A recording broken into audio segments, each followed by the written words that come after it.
Hi everybody, it's Kit and welcome to another video by the Entropy System. The second full week of October every year is recognized as OCD Awareness Week, and so we thought what better week than this one to make a video about OCD. Mind you, we do not have OCD, and to our knowledge, we don't know anyone with the disorder. However, we've been really interested in learning about the disorder ever since Wynn did a media analysis of the movie What If It Works? One of the main characters is a perfect, beautiful, wonderful portrayal of dissociative identity disorder, and the romantic male lead is a ridiculous, over-the-top, stigmatizing representation of OCD. Thanks to some discussion that kicked off in the comments below that video, we decided to start looking more into the disorder, and even though we don't have any first-hand experience with this disorder, we do know how to research and we have a platform with which to share information. So here's some information on OCD to hopefully help you guys understand it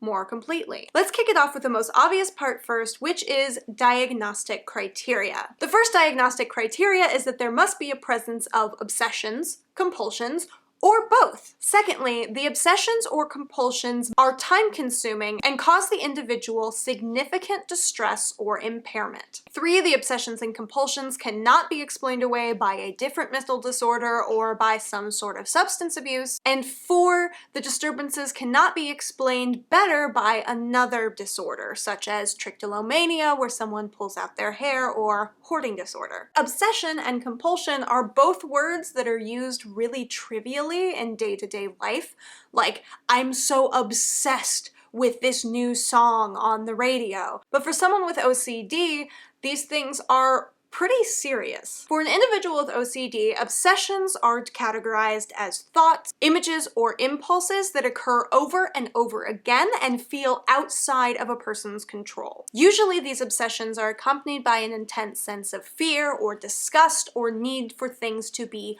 just right. The most important thing here, though, is that these obsessions are time-consuming and they get in the way of day-to-day functioning. Like I said earlier, you may be obsessed with a new song or with some celebrity, but if you're still able to maintain a social and professional schedule, that's not even close to the same thing as someone who has OCD. Even if you are obsessed over something that is more serious, like germs or getting sick, it isn't necessarily an OCD-level obsession. Usually someone can think about this, worry for a few moments, and then they're able to move on and think about other things. With OCD, the thoughts are frequent and trigger extreme anxiety that get in the way of functionality. It's important to understand the obsessive part because when people think about obsessive-compulsive disorder, they usually just think about the compulsion part, like having to lock and unlock a door many times, or washing your hands a bunch, or tidying things, organizing them by alphabet or color. But they don't think about the fact that these compulsions are a response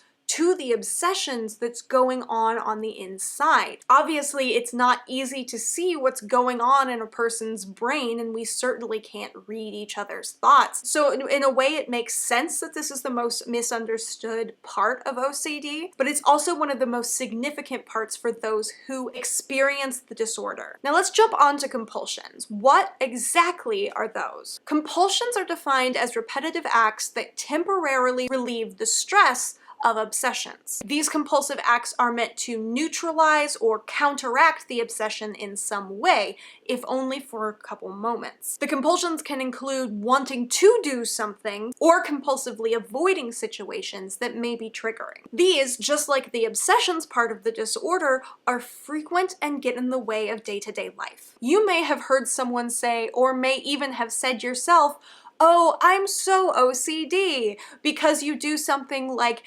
organizing your desk just the right way, and maybe you even have trouble focusing if things aren't exactly in the right place. That is not OCD. Having a ritual that you do on a regular basis is not OCD. In fact, most people have rituals. Some people do the exact same thing in the exact same order right before bed. That's a pretty common one, actually. The main difference between the compulsions of someone who's very, very orderly or likes things to be right on time or likes to have major control over a situation is that they like their compulsions. Oftentimes these rituals or compulsions bring a person happiness, and they may even have a sense of pride for the fact that they have the compulsions or rituals in the first place.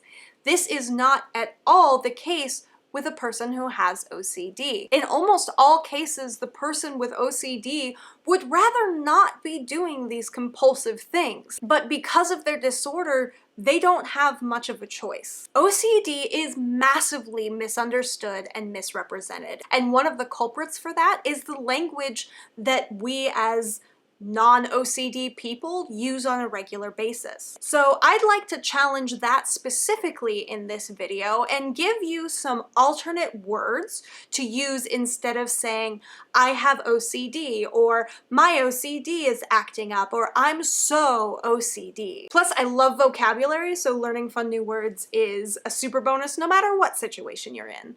First new word is pedantic. Someone who is pedantic is overly concerned with minute details, especially when it comes to school or learning, but you can use it in just about any situation. Finicky is another fun one. Finicky is being excessively particular and difficult to please. I feel like we all know at least one finicky person, be it a family member or a coworker or a classmate. Then of course there's meticulous, taking or showing extreme care in minor details. And the last three are my favorite, not only because they're fun to say, but they all sound sort of old-fashioned, so it can make you seem a little bit fancier. But calling yourself a fusspot or a fuss budget or a nitpicker, all these are fun, fabulous ways to talk about how you like things just so, or how you're very orderly, or how you have a particular timetable for things without furthering the stigma surrounding OCD. So that's your homework for the week. Go ahead and try to at least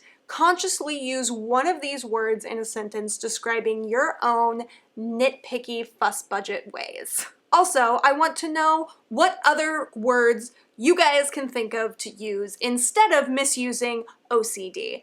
Please put your most fun suggestions down in the comments so I can read them and smile, and we can all learn and grow as a community together. Before I sign off, I'd like to thank Elizabeth and all of our patrons for supporting our channel and helping us do what we do on a weekly basis. If you'd like to learn more about OCD, I've got links to all of our research material down in the description below.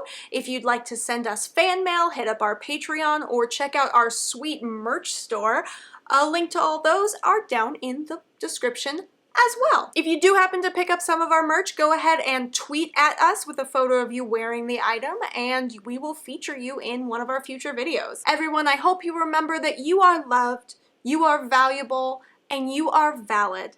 Have a great day. Bye! Mwah!